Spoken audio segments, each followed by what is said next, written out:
Bismillahirrahmanirrahim. Semangat pagi. Assalamualaikum warahmatullahi wabarakatuh. Para mahasiswa yang saya banggakan, pada pagi ini Bapak akan menjelaskan kata gramatikal, yakni kata penghubung dan kata depan.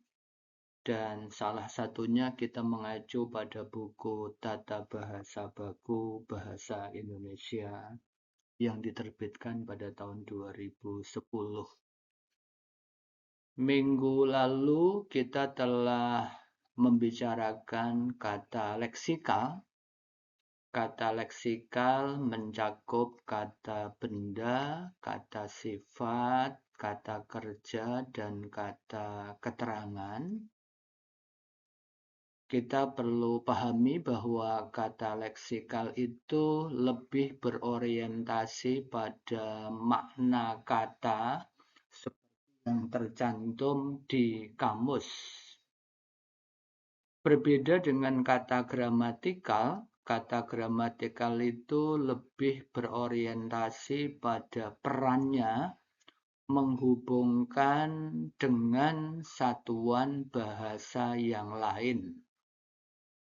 Sekali lagi, kata gramatikal itu lebih berhubungan dengan perannya untuk menghubungkan dengan satuan bahasa yang lain dalam rangka menciptakan teks yang saling berhubungan. Pertama adalah kata penghubung. Apa itu kata penghubung? Kata penghubung adalah kata yang digunakan untuk menghubungkan dua satuan bahasa yang sederajat antara kata dengan kata, frasa dengan frasa, klausa dengan klausa, atau kalimat dengan kalimat agar menjadi runtut dan bermakna. Yang kedua, kata depan. Kata depan adalah kata tugas yang biasanya diletakkan di depan kata benda atau kata sifat atau kata keterangan untuk menunjukkan hubungan makna seperti tempat, waktu, tujuan, atau pelaku. Jadi ini ada sedikit ralat ini yang tertulis di kata depan. Kata depan adalah kata tugas yang biasanya diletakkan di depan kata benda atau kata sifat atau kata keterangan untuk menunjukkan hubungan makna seperti tempat, waktu, tujuan, atau pelaku. Jadi kata depan itu lebih sering dia berada di posisi di depan kata benda atau kata sifat atau kata keterangan. Contoh yang berada di depan kata benda misalnya di rumah, di kampus. Kemudian contoh di depan kata sifat misalnya dengan cermat, dengan tepat, dengan gembira. Contoh yang di depan kata keterangan misalnya dengan sangat gitu ya, dengan sangat. Itu contoh kata depan yang diletakkan di depan kata keterangan. Dengan itu kata depan, lalu sangat adalah kata keterangan. Para mahasiswa yang Bapak banggakan, ini kata penghubung ya. Kata penghubung itu dibagi dua. Yang pertama kata penghubung intrakalimat. Kata penghubung intrakalimat itu menghubungkan dua klausa, ya, dua klausa. Kemudian itu Bapak tuliskan, klausa artinya satuan bahasa yang terdiri dari satu subjek dan satu predikat. Dapat ditambah objek, pelengkap, atau keterangan. Sehingga ketika dia menghubungkan dua klausa, kata penghubung intrakalimat itu akan menghasilkan kalimat majemuk. Kalimat majemuk itu ada dua klausa. Ini contoh topik belum pernah diteliti. Ini klausa 1. Saya memilihnya, itu klausa kedua. Lalu itu ditambahkan kata penghubung sehingga. Dengan demikian, itu seperti disampaikan, kata penghubung intrakalimat itu menghubungkan dua klausa untuk menghasilkan kalimat majemuk. Secara makna, kata penghubung itu dapat dibedakan menjadi 4. 1, kata penghubung penambahan. Contohnya kata penghubung dan atau. 2, kata penghubung perbandingan, contohnya tetapi, sementara. Ketiga, kata penghubung waktu, setelah, sebelum, sejak, ketika, lalu, kemudian. Berikutnya kata penghubung konsekuensi, sehingga, karena, sebab, jika, walaupun, meskipun. Oleh karena itu, kita perlu memahami bahwa kata penghubung itu berperan untuk menghubungkan paling tidak dua gagasan, ya, dua gagasan antara satuan bahasa yang satu dengan satuan bahasa yang lain. Misalnya mahasiswa dan dosen. Itu berarti kata dan berfungsi untuk menggabungkan dua kata yang secara makna itu menambahkan gagasan mahasiswa dan dosen. Jadi ada gagasan mahasiswa lalu ditambahkan gagasan dosen dengan dihubungkan kata dan. Berikutnya kata penghubung antar kalimat. Kata penghubung antar kalimat itu menghubungkan dua kalimat. Sehingga kalau antar kalimat yang dihubungkan, ingat-ingat ya, dua kalimat. Kalau yang intrakalimat tadi satu kalimat saja, satu kalimat majemuk. Kalau ini dua kalimat. Kalau dua kalimat berarti titiknya ada dua. Topik tersebut belum diteliti, titik.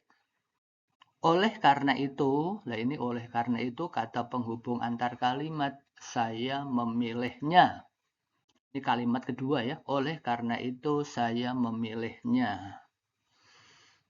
Dengan demikian, oleh karena itu termasuk kata penghubung antar kalimat, yakni dia menghubungkan dua kalimat. Jadi dalam bahasa Indonesia itu ada dua jenis kata penghubung. Yang pertama kata penghubung intrakalimat. Kata penghubung itu menghasilkan kalimat majemuk. Yang kedua kata penghubung antar kalimat. Kata penghubung antar kalimat menghubungkan dua kalimat. Baik, ini adalah contoh kata penghubung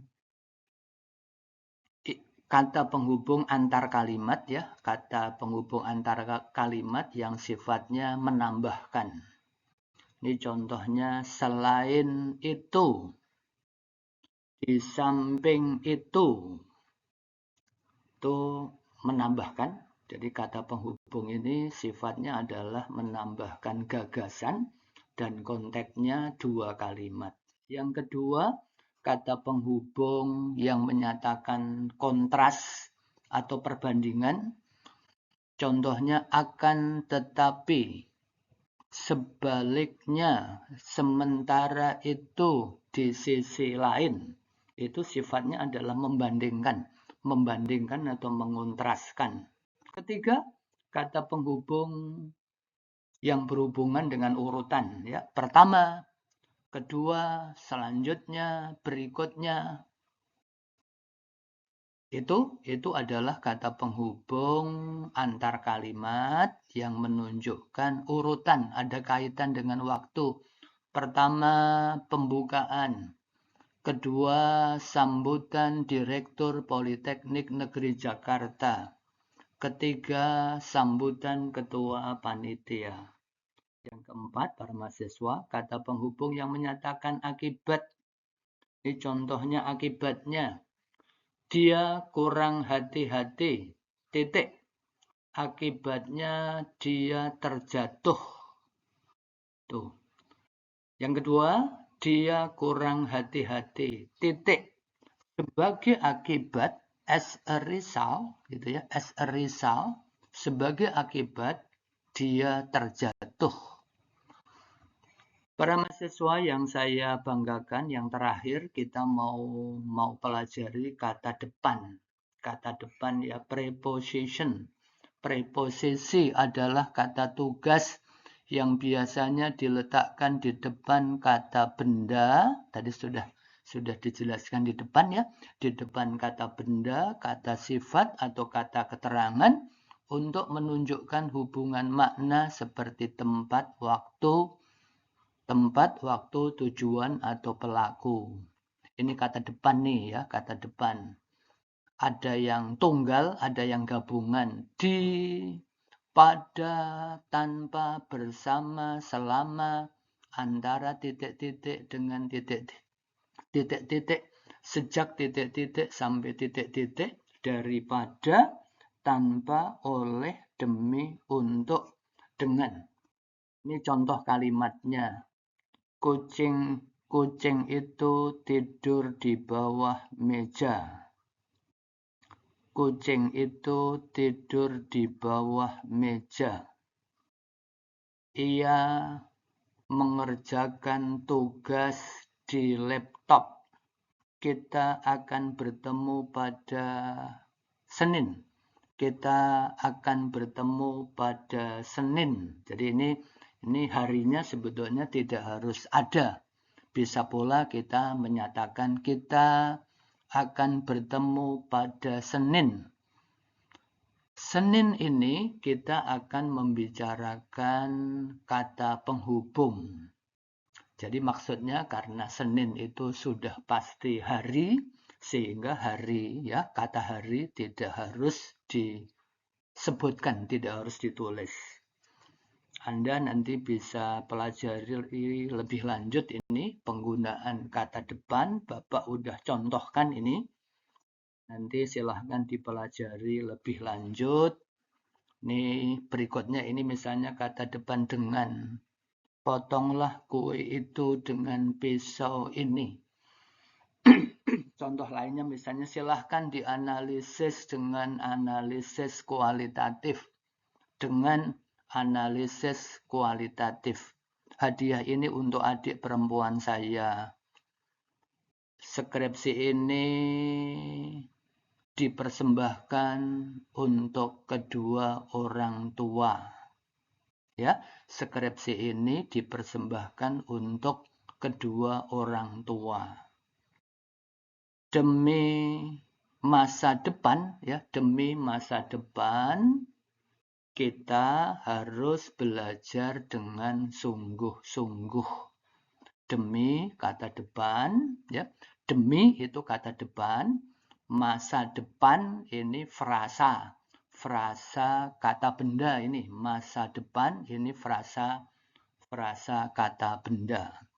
Sehingga tadi Bapak sampaikan kata depan yang banyak ya, itu diikuti kata benda, kata sifat, kata keterangan, hanya sebetulnya bisa pula diikuti dengan frasa kata benda seperti ini, demi masa depan. Nanti kita cek lebih lanjut, kita jelaskan lebih lanjut. Bapak baru singgung yang kata sifat, kata benda, kata keterangan yang berada di belakang kata depan, agar Anda bisa belajar secara bertahap. Semangat pagi. Assalamualaikum warahmatullahi wabarakatuh. Terima kasih.